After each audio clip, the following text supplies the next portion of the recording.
이제 누가복음 8장에서 9장으로 넘어가는 그런 과정에 있습니다. 8장의 시작은 씨 뿌리는 자 비유로부터 시작했습니다. 씨를 뿌리는데 어떻게 그 씨가 열매를 맺는가? 그것은 땅이 그 하나님의 말씀, 하나님 나라의 복음을 자기의 것으로 믿을 때 그때 거기에 열매가 나타나게 된다. 이런 말씀을 드렸습니다. 주님께서는 그 일을 위해 이 땅에 오셨고 또 그 일로 인해서 이 땅 가운데 하나님의 나라가 확장되고 역사한다 하는 이야기를 해주고 있습니다. 오늘 9장은 이제 그 일을 우리 주님만 하는 게 아니라 너희들도 좀 같이 해야 되지 않겠냐. 너희 제자들도 그 일을 해야 되지 않겠냐. 너희 교회도 그 일을 우리가 함께 해야 되지 않겠냐라고 생각하시면서 이 제자들을 이제 파송하는, 물론 마지막 이제 예수님께서 승천하시면서 해주시는 마지막 명령도 있습니다만 중간 파송으로서 이 제자들을 먼저 보내는 그런 장면이 오늘 본문의 내용입니다. 1절과 2절에 보시면 이렇게 이제 시작하고 있습니다. 예수께서 12 제자를 불러 모으시고 모든 귀신을 제어하며 병을 고치는 능력과 권위를 주셨다. 이렇게 말하고 있습니다. 여러분, 귀신을 제어하고 병을 고치는 능력, 누가 갖고 있는 거죠? 예수님이 가지고 있는 거죠. 그리고 그 능력을 지금 계속해서 보여주심으로써 이 땅 가운데 새로운 권세, 새로운 왕, 새로운 질서가 도래했다라는 사실을 우리 주님이 보여주시고 있는데, 이제 그 권세를 누구에게 줍니까? 12명의 제자들에게 그 권세를 주고 있는 거예요. 그러면서 그들에게 이야기합니다. 하나님 나라를 전파하며 앓는 자를 고치게 하려고 그들을 내보내셨다. 이렇게 말하고 있습니다. 그러니까 예수님께서 혼자 하시던 그 일을 이제 12명에게 능력과 권세를 줘서 그들을 보내시면서 이제 너희가 그 일을 해라. 나가서 하나님 나라를 복음을 전파하고 앓는 자들을 고쳐주라 하면서 그 일을 보내고 있는 것입니다.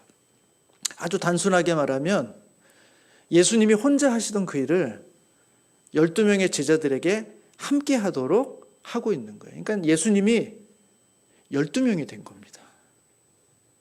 예수님이 가지고 있는 능력, 예수님이 가지고 있는 그 권위를 이 12명의 제자들에게 줌으로써 이들이 나가서 전하면 마치 예수가 곳곳을 다니고 있는 것처럼 이 12명의 제자들이 12명의 예수가 되어서 하나님 나라의 복음을 전하고 병들어 앓고 있는 사람들을 고쳐주는 놀라운 하나님 나라의 기적을 보여주게 되는 것이죠. 얼마나 하나님이 마음이 조급하셨으면, 우리 주님이 하나님이시면서도 동시에 이 땅에 계실 때는 육신의 한계, 그래서 시간과 공간에 매여 있을 수밖에 없어서 아무리 마음이 조급해도 여러 군데 한꺼번에 동시에 사역하실 수가 없어요. 그냥 부지런히 쉬지 않고 먹지 않고 주무시지 않으면서 다니지만 그렇게는 모든 일을 다 감당하실 수가 없는 겁니다.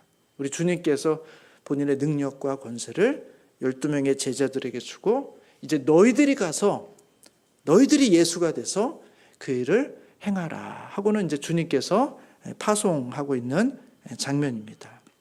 주님의 조급하심, 그리고 주님께서 이를 속히 이루기를 원하시는 그분의 마음이 담겨져 있는 장면이라 볼 수 있습니다.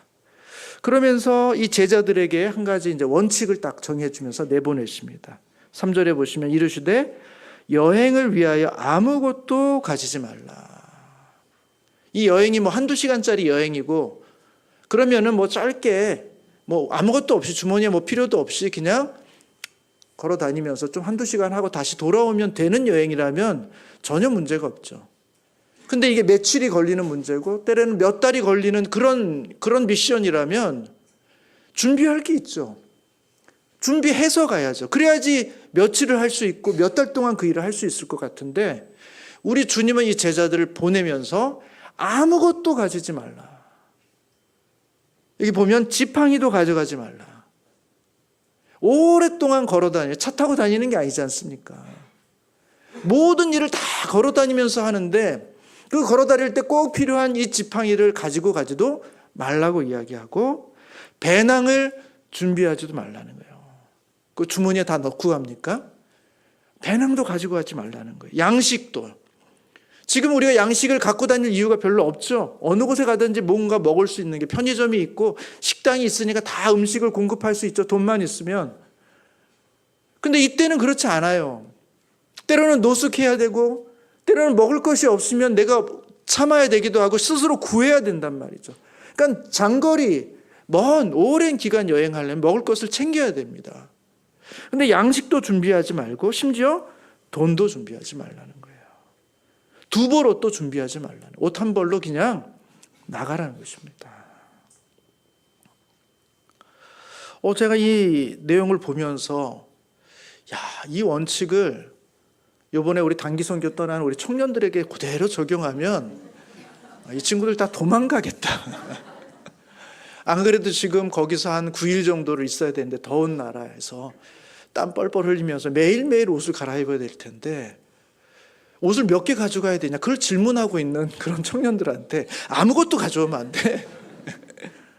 두 벌 옷도 안 된다. 배낭도 안 되고 돈도 가져오지 마. 카드도 안 돼. 그럼 목사님 저 안 가겠습니다. 아마 그렇게 할 것 같아요. 그런데 우리 주님께서 아무것도 가지고 가지 말라. 왜 이렇게 극단적인 명령을 주실까? 이 명령의 그 뒤편에는 하나님이 다 줄게. 하나님이 다 채워줄게. 지금 내 마음이 급하다. 준비하느라고 시간 보내지 말고, 챙기느라고 시간 보내지 말고 빨리 가라, 빨리. 내가 너희들에게 능력과 권세를 줬으니까 지체하지 말고 빨리 가라. 아무것도 가지지 마라. 하고는 우리 주님께서 보내시는 것이 아닐까. 여러분, 어느 선교사님이 우리 교회 와가지고 이제 몇 달 뒤에 제가 이제 선교를 나갑니다. 성도님들 기도해 주십시오. 또 제가 생활하려면 이런 필요가 있고, 또 가면 집을 구해야 되고, 자동차를 또 사야 하지만 거기서 다닐 수가 있고, 또 아이들도 있는데 아이들 학교를 보여야 되는데 어떻게 해야 되고, 이런 거 위해서 기도해 주십시오. 성도님 들을 때, 아니 주님의 말씀에 아무것도 가져가지 말라 그랬는데 저 선교사님 왜 이렇게 믿음이 없어? 저 선교사님 왜 이렇게 준비해? 왜 이렇게 챙겨? 우리가 그렇게 말할 수 있나요? 여러분, 한번 누가복음 22장을 좀 가보겠습니다. 이 말의 의미를 조금 더 선명하게 알려면 누가복음 22장을 가볼 필요가 있습니다. 22장 35절과 36절인데 먼저 35절을 합쳐 한번 읽어보겠습니다. 시작. 그들에게 이르시되 내가 너희를 전대와 배낭과 신발도 없이 내보냈을 때 부족한 것이 있더냐? 이르되 없었나이다. 그러니까 주님은 지금 이 때를 얘기하는 겁니다. 내가 너희들 그렇게 보낼 때 너희 신발도 가져가지 말고 배낭도 가져가지 말고 전대도 가지 말고 그냥 보낼 때 너희 부족한 게 있었냐? 처음엔 너무 두렵고 긴장되고 그래서 어떻게 이것들이 없이 갈 수가 있지? 해서 갔는데 가보니까 하나님이 다 필요한 것들을 공급해 주셨다는 거예요. 그래서 이들에게 간증이 있어요. 주님, 우리가 이런 것들을 아무것도 준비하지 않고 갔는데 주님께서 다 채워줬습니다. 없었던 것이 없었습니다. 부족함이 없었습니다 하는 그 고백을 하는 겁니다. 그렇지. 그리고 나서 주님이 36절에 주시는 말씀이 이거예요. 이르시되 이제는 전대 있는 자는 가질 것이고 배낭도 그리하고 검 없는 자는 겉옷을 팔아서라도 가지고 가라. 이렇게 요구하고 있어요. 아니, 한번 가지고 가지 말라 그랬으면 가지고 가지 말아야 되는데 처음에 했던 것은 뭔가 하나님께서 어떤 의도로 너희들로 하여금 무엇을 경험하게 한 것이고 이제는 본격적으로 이 일들을 할 때 전대가 필요하면 전대를 챙기고 배낭이 필요하면 배낭을 챙겨라. 검이 없으면 너희 겉옷을 팔아서도 검을 사라. 하고는 우리 주님께서 준비를 하고 움직이라고 얘기하고 있는 장면이 나온다는 거예요. 여러분, 준비를 해야 됩니까? 말아야 됩니까?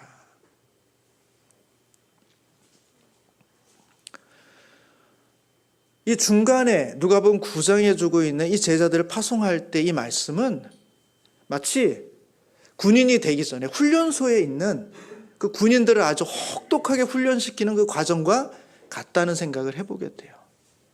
제가 훈련만 한 넉 달을 받았는데요. 그때 제일 힘든 훈련이 군대에 있을 때 100km 행군하는 거였습니다. 완전 군장을 하는 거예요. 한 30km, 40km 되는, 그래서 며칠을 밖에서 생활할 수 있는 모든 필요한 것들을 다 배낭에 넣어가지고 3, 40km 정도 되죠. 방독면, 총, 수통, 뭐 이런 거 다 챙겨가지고는 100km를 행군하는 거예요. 정말 힘들었습니다. 정말 목이 말랐고 물집이 잡혀서 너무 고통스럽고, 근데 꾸역꾸역 정말 100km를 다 했어요. 또 하나 힘들었던 훈련이 유격 훈련입니다. 40km를 가가지고 거기서 정말 힘든 훈련을 하는데 정말 다시는 하고 싶지 않은 훈련이에요. 여러분, 그 훈련을 군생활 내내 매일같이 할까요? 아니에요. 저는 그때 이후로 100km 행군을 해본 적이 없습니다. 유격 훈련 다시 해본 적 없어요. 그런데 왜 훈련소에서 100km를 걷게 하고 왜 유격 그 힘든 훈련을 하게 합니까? 만일의 사태, 정말 우리가 100km를 걸어야만 되는 일, 그리고 더 힘든 일을 만날 때 우리가 과거에 100km도 우리가 행군했는데, 이 힘든 유격 훈련도 우리가 다 감당했는데 이 정도 우리가 못하겠냐 하는 그 마음을 키워주는 그 훈련의 과정으로서 아주 극단적인 훈련을 할 때가 있습니다. 저는 그런 장면이 아닌가 싶어요. 하나님께서 아무것도 가지고 가지 마라. 지팡이도 양식도 돈도 전대도 두버릇도 챙기지 마라. 없으면 아무것도 못할 것 같지? 아니야. 가보면 하나님이 일하신다. 하나님이 채우시고 하나님이 도우시고 하나님이 공급하시는 하나님의 역사를 경험하게 될 거야 하고는 우리 주님께서 온전한 믿음을 요구하는 방식으로 이들을 처음 파송하시는 장면이다. 이렇게 볼 수가 있는 것입니다. 그러나 누가복음 22장, 이제 마지막 주님께서 이제 떠나시기 전에 마지막 제자들을 보내시는 그때의 장면은 좀 달라요. 처음 장면은 예수님께서 그래도 사람들한테 인정도 받고 사랑도 받고 존경도 받고, 그래서 제자들이 쫙 나가면 그를 환대해 줄 사람들이 많이 있습니다. 그러나 누가복음 22장의 상황은 달라요. 예수님은 적대적으로는 세상 가운데 나아가야 돼요. 많은 사람들이 예수님을 대적합니다. 그를 싫어해요. 그를 적대시합니다. 마찬가지로 예수의 제자들도 동일한 대우를 받을 수밖에 없어요. 그런 세상 속에 나아갈 때 너희가 준비를 철저히 하고 나아가라는 거예요. 이제 배낭을 챙기고 너희가 전대를 챙기고 그렇게 세상 속으로 들어가서 오랫동안 하나님의 말씀을 붙잡고 그 하나님의 사명을 감당하기 위해서 너희가 끝까지 그 일들을 하려면 준비를 잘하고 이제는 나아가라고 주님께서 말씀하고 있는 것입니다. 상황이 달라졌어요. 그러니까 주님의 목적은 아무것도 가지지 않는 것이 중요한 게 아니라 믿음을 가지고 속히 나아가라. 준비가 조금 덜 된 것처럼 보일지라도 준비하느라고 시간 다 빼지 말고, 자격 갖추느라고 시간 다 보내지 말고, 준비가 되지 않은 것 같을지라도 믿음을 가지고 너희 부족함을 채워줄 테니까 걱정하지 말고 염려하지 말고 나아가라는 거예요. 그러면 하나님께서 함께 너희들과 일하시겠다라고 우리 주님께서 주시는 말씀으로 오늘 본문이 우리 가운데 있는 것입니다. 여러분, 제가 우리 청년들 이제 처음 단기 선교 지원한 친구들하고 첫 모임을 하면서 물어봤어요. 왜 단기 선교를 지원하게 됐냐? 여러분, 이 친구들이 어떤 대답을 했을까요? 굉장히 그럴듯하고 근사하고 제 마음을 막 벅차게 하는 그런 고백을 한 청년은 아무도 없습니다. 한 번도 안 가봐서. 그래서 이번에 한번 가보고 싶어서. 제가 학생인데 이제 이런 기회가, 직장을 다니면 이렇게 긴 시간 휴가를 낼 수가 없을 텐데 학생 때만이 가능한 그런 상황이어서 제가 졸업하기 전에 한번 가보기를 원했습니다. 제가 학교에서 교사를 하고 있는데 방학이라는 시간이 주어져서 또 한 번도 가본 적이 없어서 그래서 한번 시도해 보는 것입니다 하면서, 제가 볼 때는 무슨 선교사와 같은 마음으로 무슨 대단한 열정과 이런 마음으로 지원한 청년은 없어요. 그리고 다 각자 자기의 삶이 있어요. 모임을 해야 되는데 저 아직 수업이 안 끝나고 기말고사 때문에 저 그때 못 갑니다. 저 알바가 있어서 그때 문제가 있습니다. 저 무슨 일을 미리 계획해놔가지고 그때 끝까지 다 못 있습니다. 하는 여러 가지 각자 자기의 삶의 일들이 다 있어요. 제가 볼 때는 부족해요. 제가 볼 때는 한계가 있어요. 이 모든 것들을 다 새롭게 하고 완전히 생각을 바꿔서 한 4개월, 5개월 저 합숙해서 선교 훈련에 보내가지고 완전히 정신을 완전히 개조한 다음에 그래가지고 선교지에 보내야, 그렇게 할 필요가 없다는 것입니다. 충분한 준비가 되지 않았지만, 모든 것을 다 갖추지 않았지만, 그러나 우리 주님께서 역사하시고 우리 주님께서 일하실 테니까 마음 가운데 스스로 결단하고 나온 이 귀한 청년들, 그 바쁜 와중에 그래도 열흘을 떼내서 알바도 미루고 땡기고 자기의 재정을 투여하고 10일이라는 시간을 투여해서 그래도 뭔가 주님을 위해서 내가 할 수 있는 게 있지 않을까? 내가 뭔가 선교를 경험할 수 있지 않을까? 지금 이때가 아니면 다시 얻을 수 없는 하나님의 경험들이 있지 않을까 하는 그런 마음으로 시도하는 이 청년들을 데리고 나아가라는 거예요. 완벽하지 않다고, 충분하지 않다고, 자격이 없는 게 아니라 오히려 부족한 중에, 연약한 중에 하나님을 믿음으로, 하나님이 행하실 놀라울 기적을 보므로 너희들은 먼저 나아가라는 거예요. 아무것도 준비하지 마라. 그런 기대를 갖고 있습니다. 여러분, 그래서 뭐 아무것도 안 하는 거 아닙니다. 선교사님 모시고 선교에 대한 기본적인 교육도 하고 있고, 베트남이 어떤 나라인지 서로 이렇게 알아보기도 하고, 가서 우리 만나게 될 우리 대학생들, 또 어린아이들, 이들을 어떻게 우리가 복음을 전하고 교제하고 이들에게 좋은 경험들 하게 해줄까 프로그램들을 짜고 계속해서 그런 모임들을 하고 있습니다. 하나님께서 우리 가운데 놀라운 일을 해주시지 않을까 기대하고 소망하면서 기도하고 있습니다. 우리 성도님들도 함께 해주세요. 저 청년 선교 갈 그런 자질은 아닌 것 같은데, 제가 볼 때 제일 자질 없는 사람은 제 아들입니다. 마지막까지 고민했어요. 마지막까지. 마음에 기대가 있어요. 하나님 무슨 일을 하실까? 어떤 놀라운 일을 하실까? 하나님은 사울도 바꾸시잖아요. 하나님을 대적했던 사람도 뒤집어 엎잖아요. 놀라운 일을 하시는 분이거든요.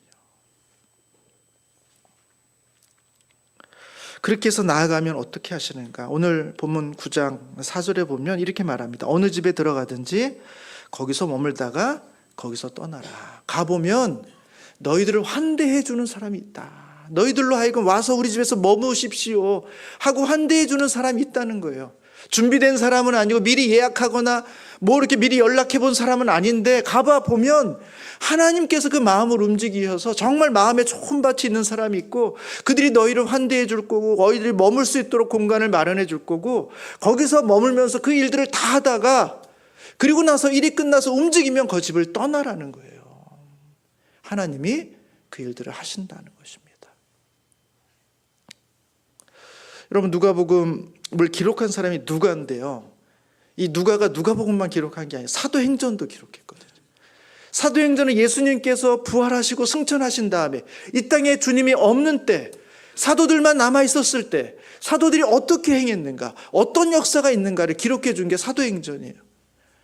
사도행전 16장에 보면 바울이 전도하러 가는데요, 아시아에 열심히 전도하기 위해서 가는데 성령이 막으세요. 전도가 잘 안 되도록 길을 막으세요. 그래서 이 길이 아닌가 해서 비두니아로 이렇게 가려고 하면 거기는 또 주의 영이 막으세요. 못 가게 막으시는, 왜 이렇게 방해하는지 모르겠어요. 우리가 주님의 복음을 전하려고 하는데 왜 이렇게 방해합니까? 우리가 다시 이 아시아 지역에 세운 교회들을 위해서, 새로운 교회를 위해서 복음을 전하려고 하는데 주의 성령이 막아요. 너무 난감하죠. 근데 밤에 환상을 보여주십니다. 마게도냐, 바다 건너편에 있는 마게도냐에서 와서 우리를 도와달라는 거예요. 와서 우리를 도와달라는 거예요. 바울이 그 환상을 보고는 우리는 마게도냐를 위해서 아무 준비를 안 했는데 주님이 우리를 부르신다면 저 마게도냐 사람들이 우리를 부르시는 것 때문에 지금 우리가 이 길이 막혀 있는 거라면 그러면 우리가 하나님의 뜻을 따라서 가보자. 가보면 거기 하나님의 예비하심이 있지 않겠는가 하고는 바울과 그 선교팀이 마게도냐로 건너가요. 그리고 제일 처음에 도착한 성읍이 빌립보 성읍입니다. 거기 가면 바울이 이제 쫙 복음을 전해야죠. 여러분, 바울의 복음을 전하는 전략, 어딘지 가면 회당을 찾습니다. 회당. 이 회당이 어떤 곳이냐면 그 당시 유대인들은 전 세계에 흩어져 살았기 때문에 흩어져 살던 유대인들이 서로 모여 있으면 그 유대인들끼리 모이는, 안식일마다 모이는 그 회당이 있어요. 어느 정도 규모의 사람들이 모이면 그 회당이 있습니다. 그럼 거기 안식일에 가면 영락없이 유대인들이 있고 하나님을 아는 사람들이 있으니까 그 회당에 가가지고 같이 예배 드리다가 거기에 있는 사람들에게 복음을 전하면 되는 거예요. 늘 그런 방식으로 복음을 전해왔습니다. 그러니까 당연히 빌립보에도 가면 회당이 있을 줄 알았는데 빌립보에 회당이 없어요. 며칠을 돌아다니는데 회당이 없어요. 회당이 있어야 복음을 전하는데 이곳에 회당이 없네요. 바울이 복음을 전하지 못한 채 수일간 지내다가 문 밖에 나가서 기도라도 해야 되겠다 하고는 강가에 가서 기도를 하려고 갔는데 거기에 웬 여성들이 함께 모여 있는 것을 발견합니다. 그리고 그 여인들을 향해서 말씀을 전해요. 아마 그 여인들 중에 하나님을 믿는 사람들, 유대인이었지만, 이 흩어진 유대인들이었지만 남성이 아니라 여성이었기 때문에 그 여성들을 위한 회당이 없었기 때문에 아마 그렇게 모여서 기도를 하고 있는 그 사람들을 대상으로 놓고 바울이 복음을 전해요. 여러분, 그 중에 회심한 사람이 루디아입니다. 우리 주님께서 그의 마음을 열게 하셔서 바울의 말씀을 통해 회심하게 돼요. 회심한 루디아가 어떻게 합니까? 그 바울의 팀을 자기의 집으로 모셔옵니다. 우리 집에 머무십시오. 여기서 주님의 사역을 하십시오. 하고는 그 집에 머물면서 그 집을 회심시켜요. 그 집에 머물면서 빌립보를 왔다 갔다 하면서 귀신 들렸던 사람을 쫓아내기도 하고 감옥에 갇혀 있었다가 그 간수장을 회심시키기도 하면서 그렇게 빌립보 교회가 시작된 거예요. 아무 준비가 없었지만 하나님께서 그 가운데 일하시고 역사하심으로써 하나님의 일들을 이루어 가시는 놀라운 기적을 바울은 경험하게 되는 것입니다. 믿고 나아가라는 거예요. 너의 말씀을 듣고 환대하는 사람들이 있다는 겁니다. 그런 사람들만 있습니까? 아니요. 그렇지 않은 사람들도 있습니다. 5절에 보시면 5절을 같이 한번 읽어보도록 하겠습니다. 시작. 누구든지 너희를 영접하지 아니하거든 그 성에서 떠날 때 너희 발에서 먼지를 떨어버려 그들에게 증거를 삼으라. 모든 사람이 복음을 듣는 게 아니에요. 모든 사람들이 복음을 환대하는 게 아니에요. 거절하는 사람들이 있어요. 그러면 너무 그것에 대해서 신경 쓰지 말고 그 성에서 나오라는 것입니다. 너희 발에서 먼지를 떨어버리고 나는 내가 할 일을 다 했다. 나는 주님이 보내서 너희들 가운데 왔는데 너희들이 받아들이지 않으니 내가 할 수 있는 게 없다 하고는 성을 나오라는 것입니다. 실제로 사도행전 18장에도 보면 바울이 고린도 지역에 가가지고 복음을 전하는데 거기에 있는 유대인들이 반대하는 거예요. 이들을 환영하지 않는 거예요. 그래서 바울이 어떻게 합니까? 그들 앞에서 못의 먼지를 털어버리고 나는 내가 할 일을 다 했다. 너희들에게 도와갈 너희들의 징계는 내 책임이 아니다 하고는 그 유대인들을 향해서 그렇게 털어버리고는 나오는 장면이 나옵니다. 여러분, 바울이 가도 복음이 안전해져요. 예수님의 사도들이 가도 복음이 안전해지는 대상들이 있습니다. 예수님이 직접 가셔서 복음을 듣지 않는 사람들이 있는 거예요. 우리의 문제가 아닙니다. 복음의 능력에 생명이 없는 것도 아니고 우리가 복음을 전하지 않아서도 문제가 아니에요. 다만 그들의 마음속에 복음을 들을 마음이 없는 거예요. 완악한 것입니다. 복음이 들어갈 수 없는 상황이기 때문에 그들이 받아들이지 않는 거예요. 마치 누가복음 8장의 씨 뿌리는 자 비유처럼 예수님께서 그 씨를 뿌려도 그 씨를 받아들이는 사람도 있고 받아들이지 못하는 사람이 있는 것처럼 예수님의 제자들이 주님의 능력과 그 권세를 가지고 주의 복음을 증거해도 세상은 그 말씀을 받아들이는 사람도 있지만 여전히 받아들이지 않는 사람들도 존재한다는 사실을 우리 주님은 제자들에게 가르치고 있는 것입니다. 그러니 두려워하지 말아라. 실망하지 말아라. 상처 입지 말아라.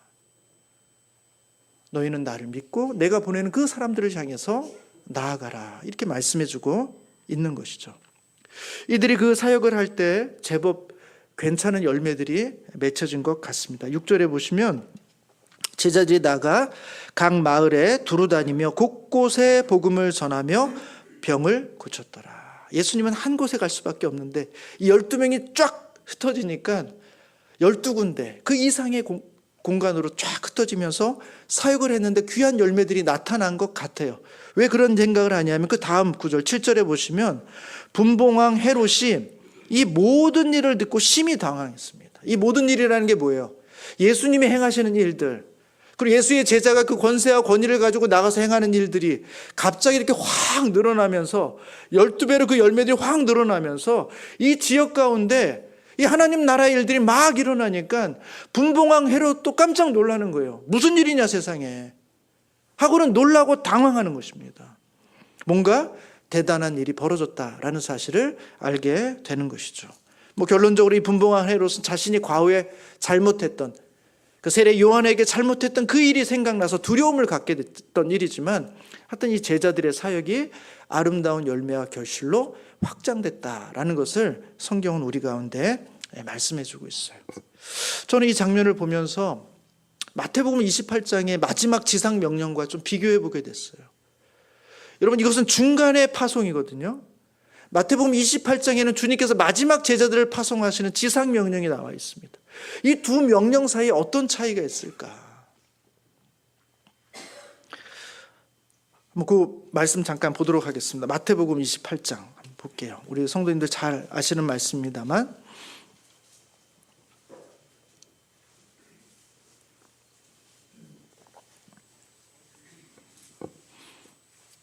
자, 이렇게 됩니다.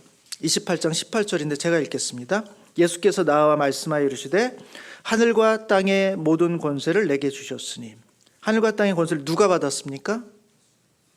예수님이 받으신 거예요. 19절에 보시면 그러므로 너희는 가서 모든 민족으로 제자를 삼아 아버지와 아들과 성령의 이름으로 세례를 베풀고 내가 너희에게 분부한 모든 것을 가르쳐 지키게 해라. 해서 우리 주님께서 하늘과 땅의 모든 권세를 받으셨어요. 그러면서 제자들에게 파송하고 있는 겁니다. 너희는 가서 모든 민족을 제자로 삼아서 아버지와 아들과 성령의 이름으로 세례를 주라는 거예요. 그리고 내가 너희에게 분부한 모든 것을 가르쳐 지키게 하라는 사명을 주셨어요. 뭐가 빠졌습니까? 주님이 받으신 그 권세를 제자들에게 주셔야죠. 중간에 누가복음 9장에서 예수님께서 능력과 권세를 제자들에게 주신 것처럼 이 귀한 사명을 맡기실 때 우리 주님께서 내가 하늘과 땅의 모든 권세를 갖고 있으니까 이 권세를 너희들에게 줄게. 너도 받고 너도 받고 너도 받고. 그러고 다 흩어지면 주님이 지금 몇 명이 되는 거예요.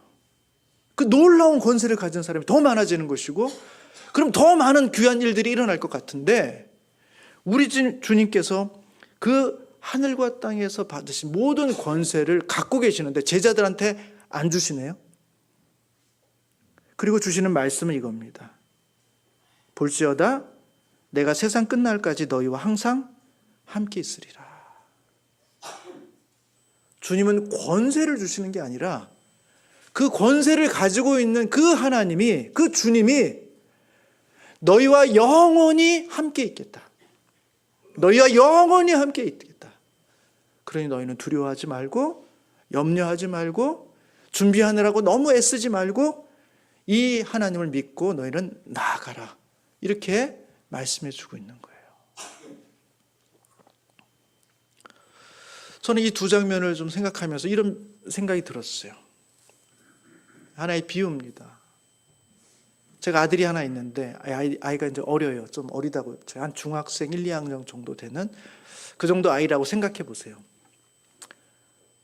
저랑 단둘이 살고 있는데 제가 갑자기 무슨 출장이 잡혀가지고 한 3, 4일을 집에 못 오게 생겼어요. 근데 아이는 학교도 다녀야 되고 하니까 이 아이가 혼자 있게 되잖아요. 어떻게 하지? 그래서 아이에게 제가 쓰는 카드, 제 카드를, 신용카드를 딱 주고 현빈아, 아빠가 지금 어디 가야 되는데 아빠가 같이 없어. 그런데 네가 이제 필요한 게 있으면 아빠 카드를 줄 테니까 이 카드 가지고 필요한 거 사. 뭐 먹어야 될 거 있으면 사고, 그다음에 무슨 뭐 학교에 가서 준비해야 될 거 있으면 사고, 혹시 뭐 중요한 무슨 일 생기면 이거 써. 쓸 수 있어. 하고는 제가 카드를 딱 아이에게 주고 갔어요. 그러니까 이 아이가 자기가 한 번도 카드를 써본 적이 없는데 아버지가 카드를 줬으니까 이게 되나 안 되나 일단. 그래서 큰 데 가면 낭패를 볼 수가 있으니까 먼저 편의점에 갑니다. 가서 생수 하나를 사보는 거예요. 그래서 생수를 딱 사고 조심스럽게 이제 카드를 딱 주고 혹시나 안 된다 그러면 자기 주머니에 1,000원 챙겨가지고 이걸로 이제 줘야지 하고 갔는데 뭐 금방 결제가 딱 되는 거예요. 야, 이거 된다. 이게 이제 좀 용기가 생기니까 이제 김밥 천국에 가보는 거예요. 라면 하나 시키고 또 비싼 김밥 하나 딱 시켜가지고 막 먹어요. 그리고는 이제 되나 안 되나 하고는 이제 카드를 딱 주면 그분이 딱 해서 보니까 이거 뭐 몇천 원 거의 10,000원 가까이 되는 것도 결제가 딱 되는 거예요. 되는구나. 아빠 없어도 되겠다. 하고는 아빠가 없는 동안 자기 필요한 것들을 그렇게 쓰는 겁니다. 카드. 능력과 권세를 받은 겁니다. 능력과 권세. 아버지는 없는데 아버지가 주시는, 아버지가 쓰는 카드. 얼마든지 쓸 수 있는 그 카드. 필요하면 결제하고 필요하면 얼마든지 그 성과를 낼 수 있는 그 카드를 내가 갖고 있으니까 이 카드만 있으면 아버지가 없지만 제가 필요한 모든 일들을 할 수 있죠. 이게 중간 파송이에요. 왜 그렇게 하셨을까요? 우리 주님은 일이 많고 아들이 많아서 모든 아들들과 함께 계속 있을 수가 없어요. 그냥 카드를 주는 거예요. 야, 가서 네가 해야 될 일을 해. 그러나 오늘 이 마지막 마태복음 28장의 장면 달라요. 이제 우리 주님께서 승천하시고 이 땅에 육신의 몸으로는 존재하지 않지만 이제 주님의 성령으로, 보혜사 성령의 힘으로 우리 주님의 영으로 모든 사람들과 함께 있을 수 있어요. 언제든지 주님은 영이셔서 우리 모든 하나님의 백성들과 함께 있는 거예요. 그분이 하늘과 땅의 모든 권세를 갖고 있어요. 굳이 우리에게 카드를 주실 일이 없습니다. 그래서 이야기하는 거예요. 너 필요한 거 있으면 언제든지 얘기해. 내가 너와 함께 있어. 그리고 내 주머니에는 언제나 그 카드가 있어. 너 편의점 가고 싶어? 같이 가자. 너 김밥 천국 가고 싶어? 같이 가. 어떻게 너 뷔페 가고 싶어? 괜찮아. 같이 가자. 하고는 같이 가면 아버지가 다 해결해 주는 거예요. 어느 게 좋으세요? 아마 사춘기 아들들은 카드가 좋다고 얘기할지 모르겠어요. 왜? 아버지가 싫어하는 것도 내가 할 수 있잖아요. 아버지가 썩 좋아할 만한 것 같지 않지만 내가 그 있으면 할 수 있잖아요. 저는 왜 하나님이 우리에게 마지막 파송을 하시면서 내가 너희들에게 능력과 권세를 준다 말씀하지 않고 모든 권세와 능력은 내게 있다. 그리고 내가 너와 함께 있겠다. 언제든지 정말 필요한 순간에 내가 너를 도울 것이고 내가 너를 지켜줄 것이고 내가 너에게 하나님의 능력을 나타낼 것이다 하고는 우리 주님께서 우리에게 약속을 해주고 있는 것입니다. 이 약속을 믿고 우리가 충분히 준비되어 있지 못하지만 많이 부족하지만 나도 성경을 잘 모르고 복음이 뭔지도 정확하게 그냥 나는 알겠지만 누군가에게 설명하기는 좀 그렇고 내 삶이 누군가에게 이렇게 교회를 다니자고 말하기에는 조금 쑥스럽고 부끄럽고 그래서 조금 이걸 갖춘 다음에 내가 이걸 좀 끄는 다음에 내가 이렇게 좀 더 제대로 된 신앙을 가진 다음에 모든 것이 참 누가 보더라도 흠없을 만한 그런 상황이 될 때까지 좀 주님 기다려주세요. 아니, 아무것도 가지고 있지 말고 너는 나아가라. 내가 너와 함께 하겠다. 내가 너희 부족함을 채울 것이고 너의 연약함을 보완할 것이고 너의 한계를 넘어서게 할 것이다. 이 믿음을 가지고 너는 나아가라. 우리 주님이 우리 가운데 말씀해주고 있는 것입니다. 여러분, 거절하는 사람이 늘 있기 마련입니다. 예수님이 전해도 거절돼요. 사도들이 전하고 바울이 전해도요, 믿지 않는 사람들이 있습니다. 우리가 부족해서 안 받는 게 아니에요. 복음의 능력이 없어서가 아닙니다. 우리가 뭔가를 잘못해서가 아니에요. 그들의 마음이 아직 받을 준비가 되어 있지 않은 것입니다. 그들의 마음이 완악한 것이고 그들이 아직 충분히 무르익지 않았기 때문이지 우리가 무엇인가 잘못인 것이 아닐 수 있다는 거예요. 우리가 놓지 말아야 할 것은 우리가 뿌리는 그 모든 복음의 씨앗들이 마치 길가에 떨어진 것처럼, 돌밭에 떨어진 것처럼, 가시덤불밭에 떨어진 것처럼 그냥 다 허비되는 것처럼 보일지라도 그 말씀 중, 그 씨앗 중 단 하나라도 정말 좋은 밭에 떨어지면, 준비된 영혼을 만나면, 하나님의 예비한 사람을 만나면, 우리 주님이 간절히 찾는 그 사람이 그 말씀을 듣게 될 때, 그 마음에 떨어지게 될 때, 그 씨는 30배, 60배, 100배의 결실을 얻게 되는 놀라운 역사를 이룰 것이고 그것을 통해서 하나님의 나라가 확장될 것이다 라고 성경은 우리 가운데 말씀해주고 있는 것입니다. 이 놀라운 하나님의 말씀을 붙잡으시고 믿음으로 담대히 나아가서 우리 주님의 도우심을 구하면서 주의 복음을 증거하시는 우리 성도님들 되시기를 주님의 이름으로 축복합니다. 기도하겠습니다.